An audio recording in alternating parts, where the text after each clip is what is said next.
Hello Giants fans, welcome to Giants Baseball 101. I'm Gabe Vaughn, your host. I don't know what they've done to the Game Day website, whereas before, you could easily keep track of everything, who was batting and who was on base, how many outs there were, and it was right there. Now, the website looks essentially just like the app. You have to scroll down every time you want to see stuff. It's all weird now. I don't know who changed it, but that's not for the better. It's not making stuff easier to follow. Still, that does not diminish things when you're watching a game like this one that's just exhilarating and you're like holding your breath. It doesn't diminish things. You can still get a live experience, and that's what we got today. Another one of those games that went into extra innings, and it's just the Giants, the way they're improving in games like that could just be the key to the whole thing.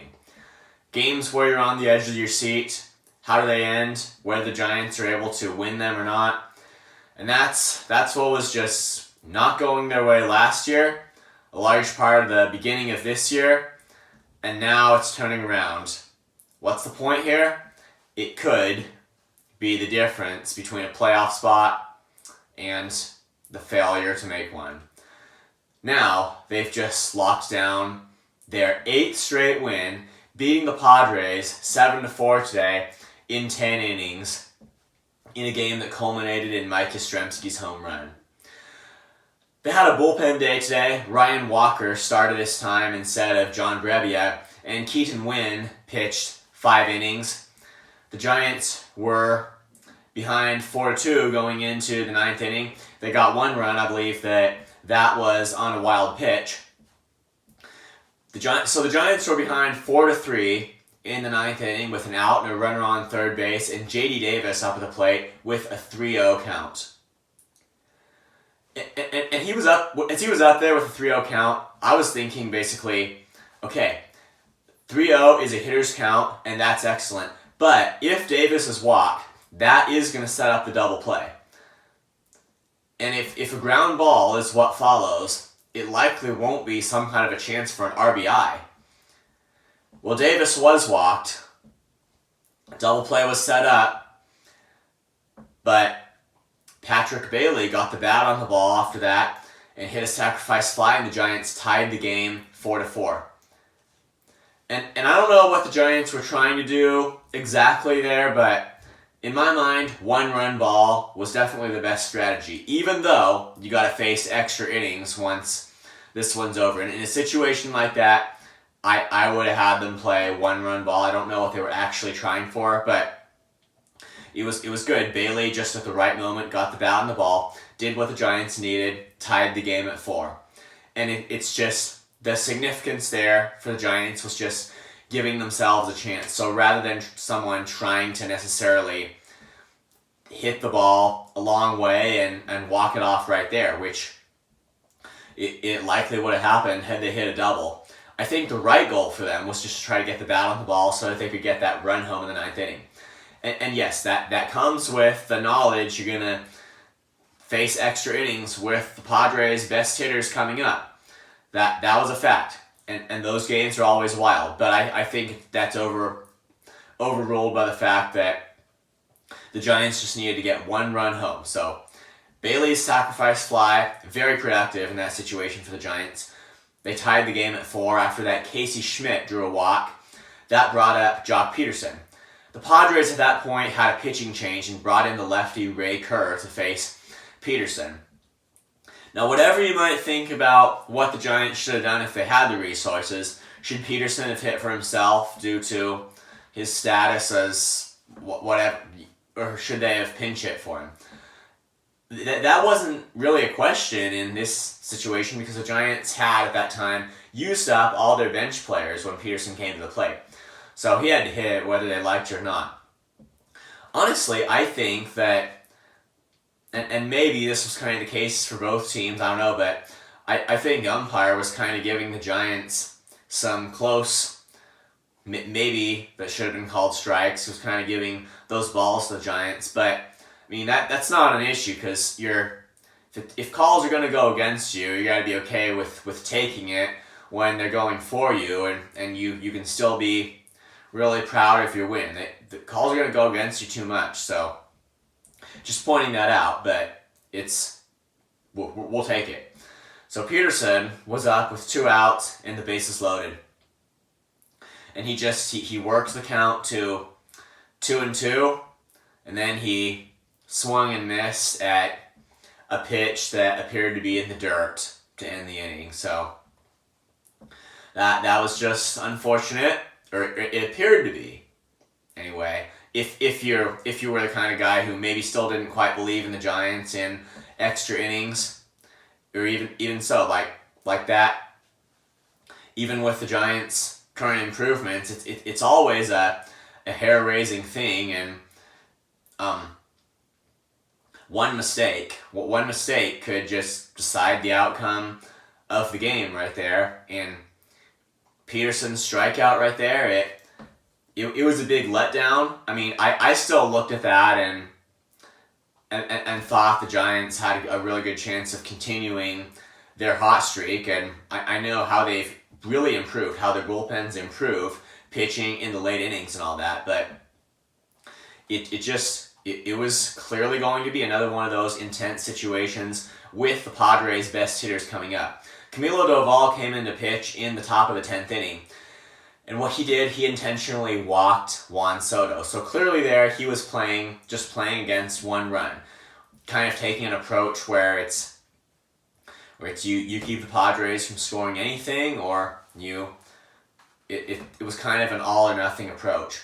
And I mean, where certainly that makes a lot of sense when you're on the road, it might not be so clear how that, and I believe it was absolutely the right choice to make to walk Soto, because in extra innings, even with the automatic runner thing, I think that ideally you want to play like both for and against 1 run, and it's when you're on the road, it's kind of obvious, but Doval was actually taking kind of a bigger risk here, because it could have more impact on the game. Could have had more impact on the game had he given up a big hit. So he was just really putting confidence in his ability to get everybody out. Manny Machado came up next, and he just kept on fouling off Doval's pitches. A few of them were above 100 miles an hour, but Machado just stayed alive until Doval finally got him on. I think it was just a really well thrown slider that went out of the strike zone, got Machado to swing. That was a great battle by Doval. After just so many foul balls, he struck Machado out. Definitely very hair-raising, and then he got the final couple of outs to bring the Giants up in the bottom of the 10th inning. So with an automatic runner on second, Blake Sable came up, and he actually, Thairo Estrada was intentionally walked by Padres pitcher Ray Kerr. They basically followed suit, did the same thing in the 10th inning, walking the hitter when they did not have the platoon advantage. Didn't want to face the righty Estrada, who has had his share of clutch hits in his career. Blake Sable came up after that, and he successfully hit a sacrifice bunt to move the runners to second and third. Now, based on what he knew, just with avoiding a double play and all that, if you don't know that the guy after you is just going to homer and walk it off and win the game, Blake Sable's sacrifice bunt, it probably came just, for one thing, the Giants realized the threat of the double play and then moving the runners up.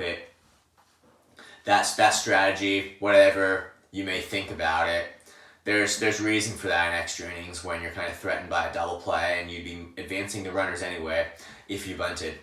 After that, Mike Yastrzemski came up and he hit the 3-run home run to win this game for the Giants. Incredible win for the Giants in 10 innings. And what are we to take away from an 8-game winning streak for the Giants? Well, it is a fact that there have been some analytical studies that seem to show that hot and cold streaks for a team don't have any predictive value, or that they don't have any long-term significance outside of what you see an overall record as. And those studies, I've just got several issues with them. It's not that I don't respect analytics when they're correct. It's I reserve the right to disagree with them when they're saying things that don't make sense. I'm not going to get into all of the issues I have with the way these studies are being done, and I got plenty of those, and I don't think I'm going to get into all that tonight. But one important thing is that it just kind of starts on the assumption that a team necessarily has an overall skill level that everything is going to somehow regress to. And whether this applies whether you're talking about individual players or about a team as a whole. I don't see it that way. I see the ups as significant ups and the downs as the downs. And that means that the Giants, they became a better team over these last few weeks. In this 8-game winning streak, I think there couldn't have been a better time for the Giants to be here, especially when they're kind of starting with a clean slate now in the race against the Dodgers. The Dodgers didn't play today, so the Giants win. It now moves them to 1 game ahead of the Dodgers in this National League West race. And there's still the Diamondbacks to catch up with. I think that can be done. The Giants, what appeared to be a loss, it appeared to be the end of their winning streak, and yet they came back, they rallied. This is not detached from where they are on the seesaw of the season. It's that they're on a significant hot streak right now where the team just seems really intense, and this is the second recent time that they've turned a loss into an extra inning win. They are a hot team right now, and it's a great time for them to be just that in this, and it's going to be a tight race.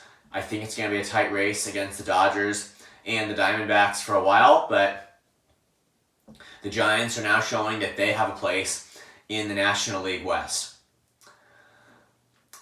So in their, as far as their position relative to everybody else, it is a good one, and clearly they're climbing the ladder right now, and they're just able to hit situationally and apparently pitch situationally too. All these things, they've just improved significantly. All these areas of the roster and some things that might appear to be little at first glance, they're doing the right stuff at the right time, and that is just excellent. Thank you for watching. This has been Giants Baseball 101. Please subscribe if you haven't. Also, please leave your questions and comments. You know where to do it. I'll see you next time on Giants Baseball 101.